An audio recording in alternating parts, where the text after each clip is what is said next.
Você já imaginou o trabalho que devia dar construir tecidos como os dessas velas na Idade Média? O tecido das roupas que vestia toda a população neste período e antes dele não era uma tarefa fácil.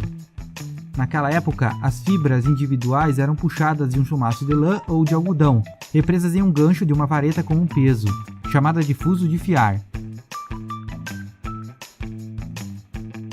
onde a lã era torcida, criando um fio, que então era enrolado em um carretel, repetindo o processo continuamente. Este fio criado depois iria tomar a forma de um tecido em um tear. A respeito do tear, inicialmente, a máquina utilizada na fabricação do tecido era simplesmente um quadro de madeira, com furos nas laterais, no qual dois conjuntos de fios eram esticados, os fios da urdidura, que eram alternados para cima e para baixo a cada passada da trama.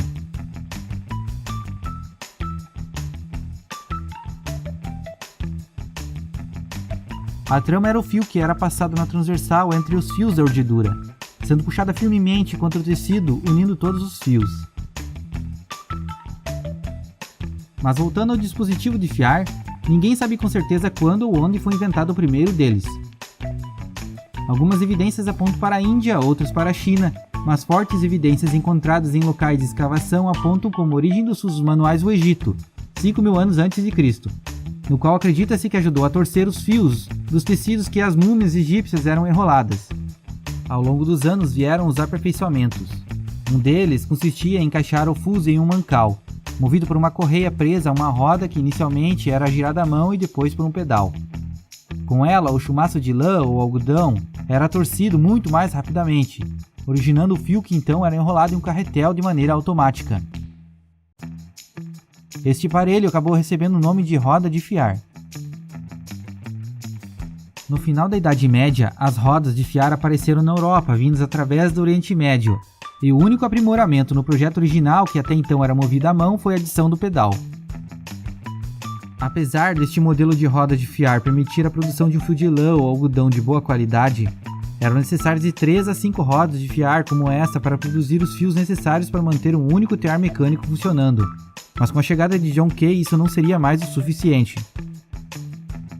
Ele ficou conhecido por ter inventado a lançadeira volante, uma importante inovação no desenvolvimento do tear. De maneira bem simplificada, o tear mecânico funciona basicamente do mesmo modo que aquele manual de antes. Existe o conjunto de fios da urdidura, que é unida ao passar na transversal o fio da trama.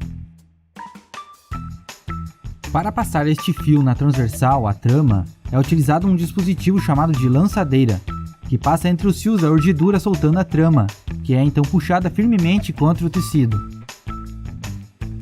E devido aos fios da urdidura estarem presos separadamente, em 2 suportes que alternam para cima e para baixo com o auxílio de um pedal, o tecido vai se formando continuamente no ritmo dos tecelões.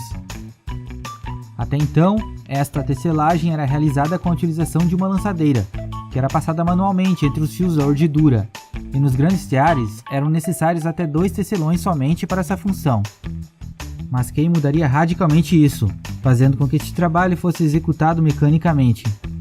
O que ele fez foi colocar um mecanismo de impulsão que era acionado por uma corda, fazendo com que uma espécie de martelo de cada lado batesse na lançadeira, fazendo com que ela passasse voando entre a urdidura e caísse em um pequeno recipiente do outro lado, que já dava a próxima batida mandando de volta. Isso permitiu que os tecidos fossem confeccionados numa largura 2 vezes maior do que a convencional e em uma velocidade muito, mas muito superior. Antes da invenção de Kay, precisava-se de até 3 operadores para operar o tear, 2 só para a lançadeira.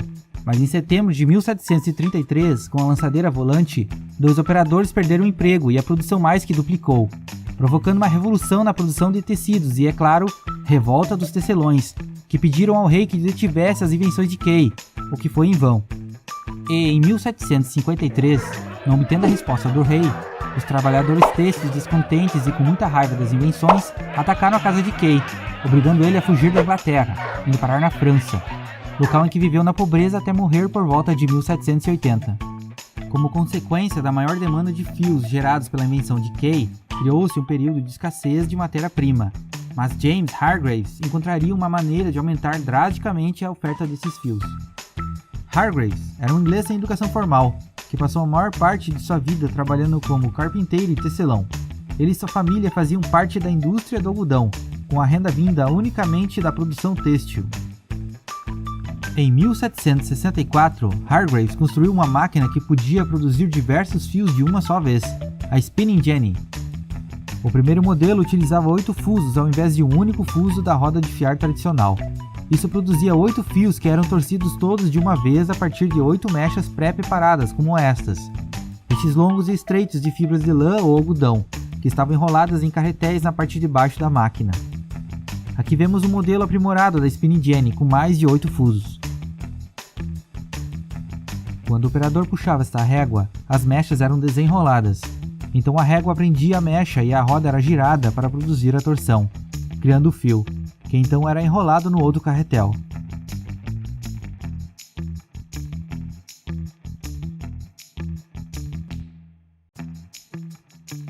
Esta invenção permitiu que Hargreaves complementasse os escassos recursos da família com o dinheiro obtido na produção e venda de diversas dessas máquinas de fiar.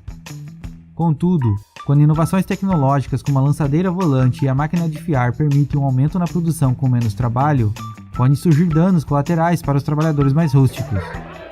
E foi isso que aconteceu.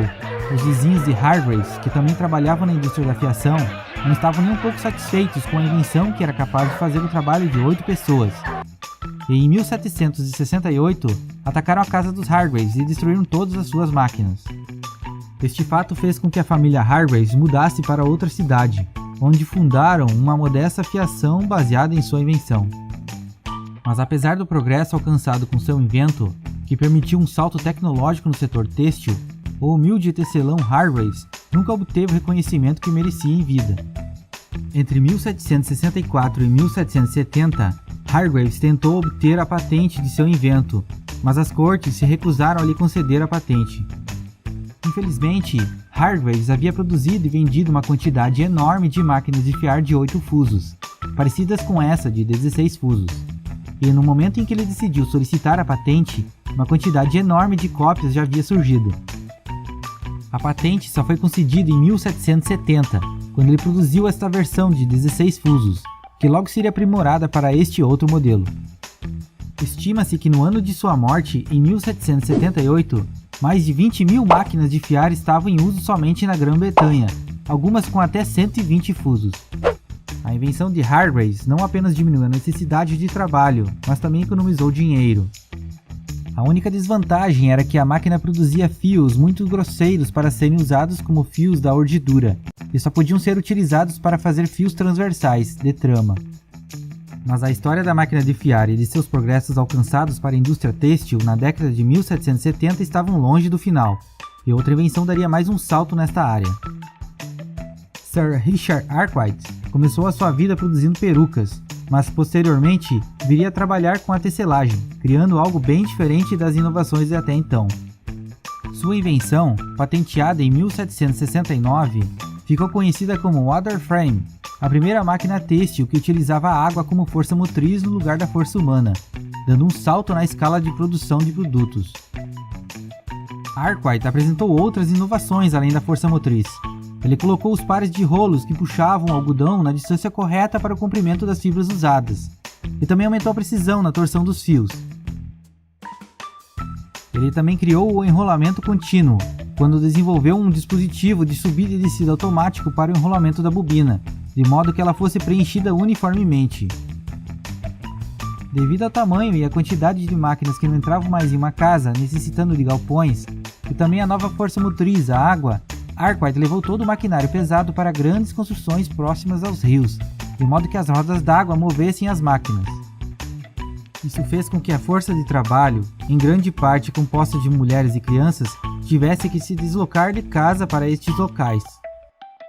Assim surgiram as primeiras fábricas ou tecelagens, que posteriormente receberiam o nome de sweatshops, fábricas do suor, uma fábrica que explora os empregados com horas excessivas de trabalho, baixos salários e más condições. Aliás, as fábricas de Arkwright chegaram a ter 2/3 de seus empregados compostos apenas por crianças. Mais tarde, acusado de ter baseado parte da criação de sua máquina em cima da invenção de Thomas Higgs, sua patente foi anulada, mas ele já havia ganho muito dinheiro com ela. Mas voltando ao desenvolvimento do maquinário, Outra inovação, agora feita por Samuel Crompton, um trabalhador de tecelagem sem educação formal, vivendo nos primórdios da Revolução Industrial, daria mais um empurrão na produção têxtil. Ele construiu uma máquina de fiar que unia a spinning jenny de Hargreaves com a water frame de Arkwright em 1779, a spinning mule, ou mula giratória em português. O nome mula veio do fato de que a máquina era um híbrido entre as duas máquinas anteriores, da mesma forma que a mula é um híbrido entre um cavalo e um burro. Esta máquina corrigiu um importante defeito da spinning jenny, que fazia com que os fios produzidos se tornassem quebradiços por não ter uma torção adequada, podendo ser utilizados somente na trama do tear. Isso foi corrigido na spinning mule, que produzia um fio com a torção certa e podia ser utilizado tanto na trama como no urdimento. Durante a tração das fibras, quando a mecha de lã era puxada, ela também já torcia o fio, e no retorno, ela enrolava no fuso formando o carretel, mais rápido, com uma melhor qualidade e uma quantidade muito maior de carretéis do que a water frame e a manual spinning jenny.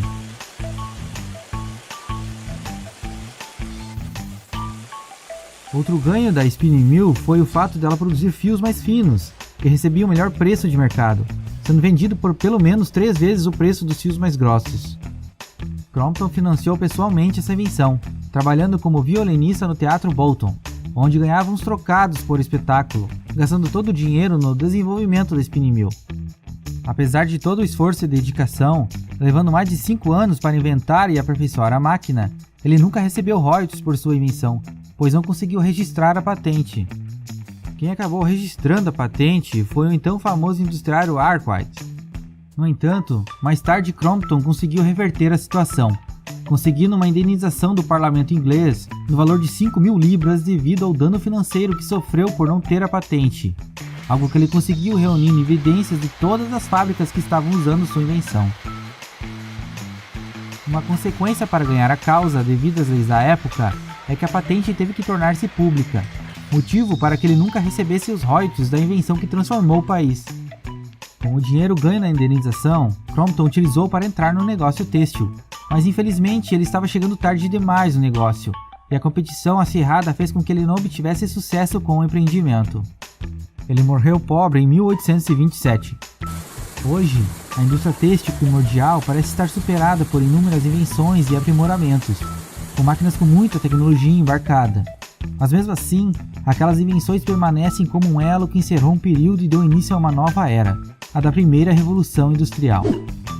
Se você gostou do vídeo e quer que mais pessoas o vejam, deixe sua curtida que o algoritmo do YouTube fará o resto. Até o próximo vídeo.